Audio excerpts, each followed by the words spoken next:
हम basics of supply and demand जानेंगे। Supply और डिमांड क्या है? बेसिकली सप्लाई और डिमांड एक एग्रेसिव सेलिंग और एग्रेसिव बाइंग होती है, बस इतना ही। एग्रेसिव बाइंग और एग्रेसिव सेलिंग हमें बताती है कि बड़े लोग या बिग बॉयज कहाँ पर मार्केट में इंटर कर रहे हैं और कहाँ से एग्जिट कर रहे हैं, और बिग बॉयज प्राइस को किस डायरेक्शन में पुश कर रहे हैं।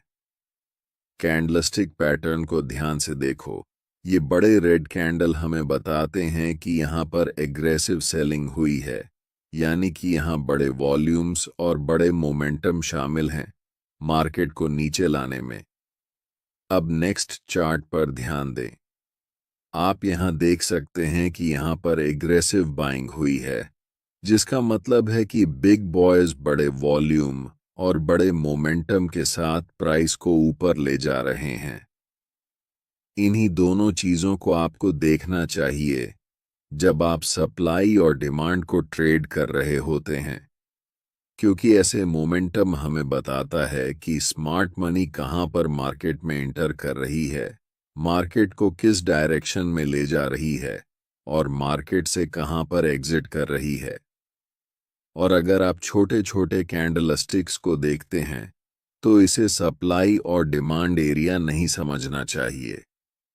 ये सारे स्मॉल कैंडल मार्केट के छोटे छोटे क्यूट बेबीज हैं, और ऐसे कैंडल के साथ न तो ज्यादा वॉल्यूम होता है और न ही मोमेंटम।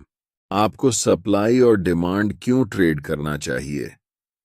पहले मैं आपको बताना चाहता हूं कि मैं सप्लाई और डिमांड को क्यों ट्रेड करता हूं। हम उन लोगों के साथ ट्रेड करना चाहते हैं जिनके पास बहुत सारा पैसा है, जिसे हम स्टॉक मार्केट की भाषा में स्मार्ट मनी कहते हैं। और मैं भी बिग बॉयज स्मार्ट मनी को फॉलो करके प्रॉफिट बनाना चाहता हूं। मैं आपको बताना चाहता हूं कि मैं सप्लाई और डिमांड को क्यों ट्रेड करता हूं। हम उन लोगों के साथ ट्रेड करना चाहते हैं जिनके पास बहुत सारा पैसा है, जिसे हम स्टॉक मार्केट की भाषा में स्मार्ट मनी कहते हैं। और मैं भी बिग बॉयज स्मार्ट मनी को फॉलो करके प्रॉफिट बनाना चाहता हूं। सबसे अच्छा तरीका जिससे आप पहचान सकते हैं कि मार्केट में स्मार्ट मनी कब इंटर कर रही है और कब एग्जिट कर रही है, वह है चार्ट्स पर सप्लाई और डिमांड जोन को पहचानना। जब मार्केट में प्राइस बड़े बड़े रेड कैंडल्स बनाते हुए नीचे की ओर जाती है, उसे हम सप्लाई जोन कहते हैं। और जिस लेवल से प्राइस बड़े बड़े ग्रीन कैंडल बनाकर ऊपर की ओर बढ़ती है, उसे हम डिमांड जोन कहते हैं। हम सिर्फ चार्ट पर बड़े मोमेंटम वाले कैंडल्स को देखेंगे, जो हमें बताते हैं कि बिग बॉयज या फिर स्मार्ट मनी मार्केट में प्रवेश कर चुकी है। इस बात को हमेशा याद रखें कि हम रिटेल ट्रेडर्स हैं, और मार्केट के बड़े प्लेयर्स के मुकाबले हमारे पास बहुत कम पैसे होते हैं। इन बड़े प्लेयर्स के पास 500 करोड़, 1000 करोड़, 2000 करोड़ जैसी बड़ी रकम होती है। चार्ट्स को ध्यान से देखो। ऐसे मोमेंटम को देखने के बाद आपको पता चल जाता है कि बड़े प्लेयर्स, जिन्हें हम स्मार्ट मनी कहते हैं, इस लेवल पर मार्केट में प्रवेश कर रहे हैं। तो मेरा आपसे सवाल है, क्या आप ऐसी जगह पर खरीदना चाहोगे? अगर आपका जवाब नहीं है, तो आप मार्केट में हमेशा के लिए लूजर ही रह जाओगे। लेकिन मुझे पता है कि आप सबका जवाब हाँ होगा, क्योंकि आप मार्केट में प्रॉफिट बनाने आए हैं, और यहाँ तो आपके सामने मुफ्त पैसे पड़े हुए हैं। आप जानते हैं कि स्मार्ट मनी के पास बड़े पैसे हैं, बड़ी पावर है, और उनके पास मार्केट को मूव करने की ताकत है। सबसे बड़ी गलती जो रिटेल ट्रेडर्स कर सकते हैं, वह है ऐसे स्मार्ट मनी के खिलाफ ट्रेड करना, जो आपसे अनलिमिटेड टाइम बड़ा है। अब आपको पता है कि सप्लाई और डिमांड को क्यों ट्रेड करना है। अब हम जानेंगे सप्लाई और डिमांड को चार्ट्स पर कैसे पहचान सकते हैं। पहला तरीका ये है कि ट्रेड में आपको तभी एंट्री लेनी है जब आपको कम से कम 3 मोमेंटम कैंडल्स दिखें। हो सकता है कि एक मोमेंटम में 4-5 बड़े कैंडल्स हों, लेकिन कम से कम 3 तो होना ही चाहिए, तभी हम ट्रेड में एंट्री ले सकते हैं। जैसे कि इन 3 मोमेंटम कैंडल्स को देखो। ध्यान रखना कि ऐसे छोटे कैंडल्स को सप्लाई और डिमांड मत समझना। इस एग्जाम्पल में हम इन 3 ग्रीन मोमेंटम कैंडल्स का इस्तेमाल करेंगे। दूसरा चीज आपको यह करना है कि ऐसे एरिया ढूंढना है जहां से मोमेंटम शुरू हुआ है, और उन तीनों कैंडल्स के जस्ट प्रीवियस वाले कैंडल पर हम एक रेक्टेंगल बॉक्स ड्रॉ करेंगे।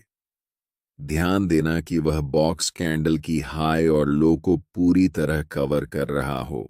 अब जो आपको चार्ट्स पर यह रेक्टेंगल एरिया दिख रहा है, ये पूरा एरिया एक डिमांड जोन है, और अगली बार जब भी प्राइस इस जोन में आएगा, तब यहां से आपको बाय ट्रेड में एंट्री करनी है। क्योंकि यहां पर ऐसा हो चुका है, तो ध्यान देने वाली बात यह है कि प्राइस इस जोन तक आया और उसके बाद बड़े ग्रीन कैंडल्स बनाते हुए शूट अप कर गया।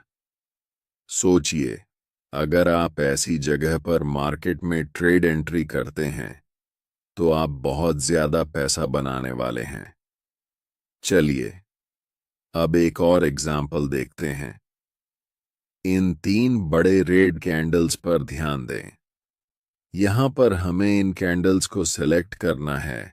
जैसे ही प्राइसेस डिमांड जोन के पास आती है या फिर उसे टच करती है, आपको तुरंत मार्केट में एंट्री नहीं लेना है। पहले मार्केट को कंफर्मेशन देने दो कि अब मार्केट ऊपर जाने वाली है। आप देख सकते हैं कि यहां पर एक 2G कैंडलस्टिक पैटर्न बना है, और ये लंबी विक्स हमें बताती है कि प्राइस यहां से रिजेक्शन ले रही है। लेकिन हम अभी भी कंफर्म नहीं हुए हैं कि प्राइस ऊपर ही जाने वाली है, इसीलिए हमें और इंतजार करना पड़ेगा।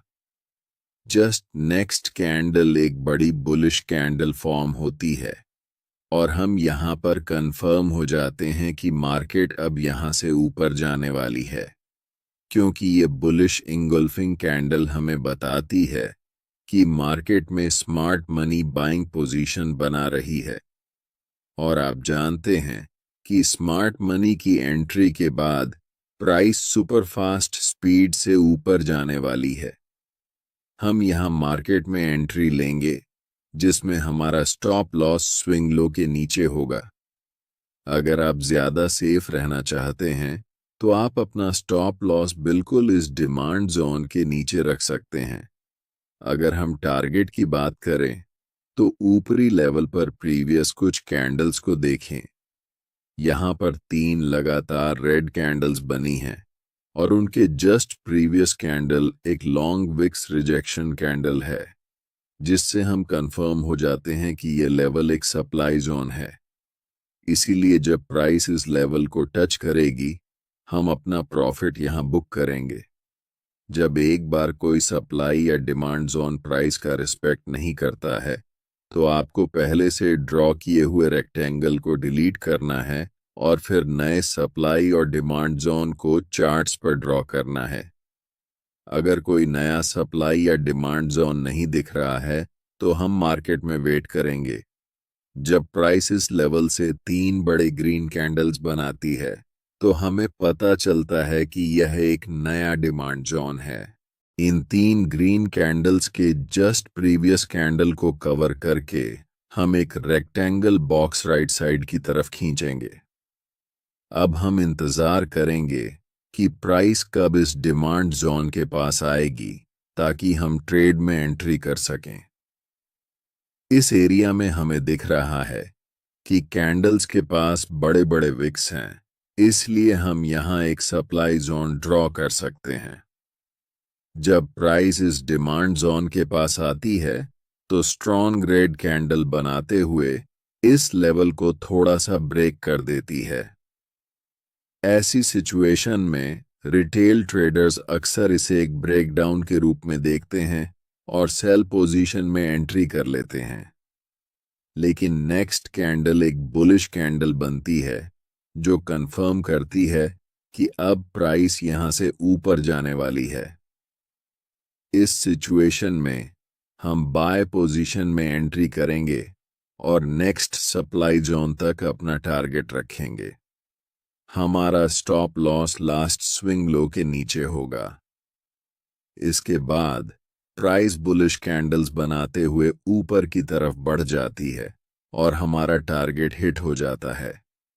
अगर आप अभी तक मेरे वीडियो को देख रहे हैं तो अब मैं आपके साथ अपनी सीक्रेट ट्रेडिंग स्ट्रैटेजी शेयर करने वाला हूं, जिसमें मैं बताऊंगा कि सप्लाई और डिमांड को यूज करके मैं खुद कैसे ट्रेड करता हूं। ट्रेड करते समय मैं सिर्फ एक कंफर्मेशन पर ध्यान नहीं देता, बल्कि मल्टीपल कंफर्मेशंस को देखता हूं, तभी ट्रेड में एंट्री लेता हूं। एक्सटर्नल कंफर्मेशन के लिए मैं अक्सर फिबोनाची रिट्रेसमेंट टूल का उपयोग करता हूं, और ऐसा मैं तभी करता हूं जब प्राइस अपर ट्रेंड या डाउनर ट्रेंड में होती है। फिबोनाची टूल को कभी भी साइडवेज मार्केट में यूज नहीं करना चाहिए, और यहां एक अप ट्रेंड है, इसलिए हम फिबोनाची टूल को ड्रॉ करेंगे। फिबोनाची टूल में रिट्रेसमेंट को ट्रेड करने के लिए 0.5 और 0.61 लेवल सबसे अच्छे होते हैं। इसलिए जब प्राइस इन दोनों लेवल्स के बीच आती है और एक बुलिश कैंडल बनती है, तो हम कंफर्म हो जाते हैं कि प्राइस अब यहां से ऊपर ही जाने वाली है। मल्टीपल कंफर्मेशंस के बाद हम बाय पोजीशन में एंट्री लेते हैं, जिससे